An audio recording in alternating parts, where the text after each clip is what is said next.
ila inanitia machungu kwa sababu tulikuja kupata uhuru. Aliutafuta uhuru, alikuwa tayari ashakufa. Inauma hiyo. Pole sana. Ila tulifurahi kwa sababu alitupigania sana. Na Prince Louis Gasore, Mwenyezi Mungu amlaze mahali pema.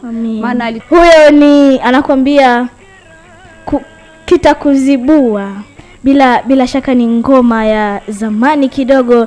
Nakumbuka hapo kuna watu wanakumbuka aka mzee wa vituko, najua unaikumbuka hii nyimbo vyema kwa sababu hizi ni enzi zako, na wale ambao ni enzi zao lazima waikumbuke hii nyimbo kwa vyovyote vile. Lakini kumbuka mpenzi msikilizaji, leo ni uhuru, nchi yetu imepata uhuru katika siku kama ya leo.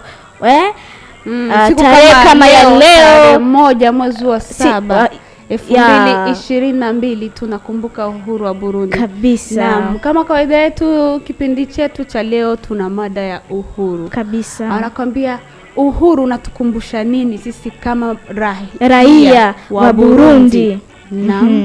Mimi naweza nikasema uhuru unatukumbusha nini haswa. Kipindi Warundi walikuwa hatujapata uhuru, tulikuwa kwenye ukoloni wa Wabelge na wa Alema vile.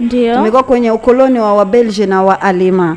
Na lakini nyuma ya hapo Mwenyezi Mungu akatujalia tukapata uhuru, msikilizaji wetu. Na kipindi hicho Warundi walikuwa wanateswa sana. Kabla tujapata uhuru la Shamante tuliteswa sana. Kabla tujapata uhuru tumeteswa sana. Tuliteswa, tulinyanyaswa, tumepigwa. Yani tulikuwa hatukuli chakula kizuri kinakula wao wa koloni. Kama vile mayai. Unakutana kuku inaenda kule, mbuzi imekwenda kule.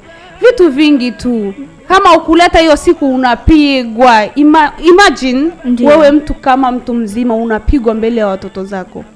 Tena unapigwa bakora zaidi. Ndio maana nakwambia uhuru ni kitu muhimu sana. Lakini Mwenyezi Mungu akatupatia baraka, akatujalia, ikakuwa tarehe 1 mwezi wa 7 2000 tarehe 1 mwezi wa 7 1962 ndio uhuru tukaupata sisi. Tukatoka kwenye ukoloni wa Wabelge na wa Alema. Lakini sijakukata kauli nani Charmante. Mtu anaweza akawa labda hajui mtu alioleta uhuru ni nani haswa.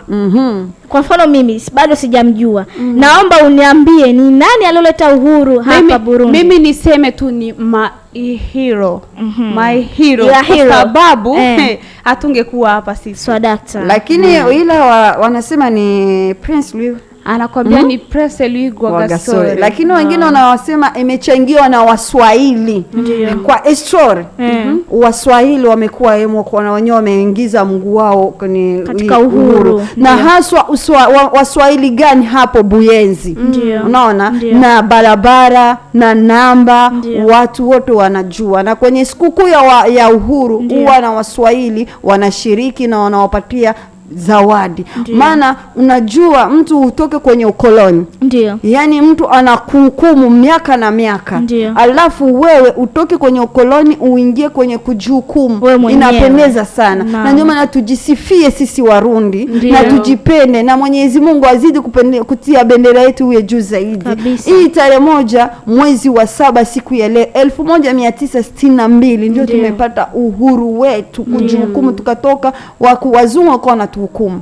Unaona? Lakini tukapata sisi kama sisi wa Afrika wa Burundi tukapata uhuru. Na naweza nikasema tu msikilizaji wetu wa 90.9 kama wewe unaweza ukachangia maoni yako vile kupitikana na sikukuu ya leo ya uhuru. Wewe kama raia wa nyumbani, wewe kama raia wa Burundi, wewe siku ya leo unaifurahia aje? Inakukumbusha nini? Nakukumbusha nini?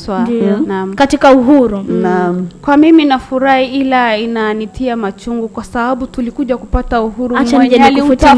Aliutafuta uhuru, alikuwa tayari ashakufa. Inauma hiyo. Pole sana. Ila tulifurahi kwa sababu alitupigania sana. Na Prince Louis Gasore, Mwenyezi Mungu amlaze mahali pema. Maana alitupigania mpaka alipambana kama mwanaume mpaka tufikie hapa. Mimi ndio maana wakasema ni superhero.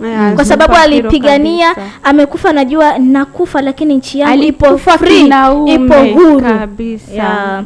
Lakini mpenzi msikilizaji, usisahau kupiga simu kupitia namba hapa studio ambayo ni 62891528. Naam. Kwa kuambia leo ni siku ya uhuru, lakini hata kama ni siku ya uhuru tumewapa nyinyi wasikilizaji fursa ya kuweza kutoa maoni yenu kuhusiana na uhuru ya siku ya leo. Na wewe kama msikilizaji wetu unaweza ukachangia vile. Na pia ili kufurahia kama wengine kwa sasa wako maeneo ya huko tuseme kwenye stade wanasherekea uhuru vile, wako kwenye maandalizi, wengine wako sehemu ya huko mikoani na wengine wako sehemu yote. Yani leo ni siku ya Burundi, tunasherekea, tunafurahia. Yani Mwenyezi Mungu aendeleze bendera yetu ya nyumbani izidi kuwa juu zaidi na zaidi.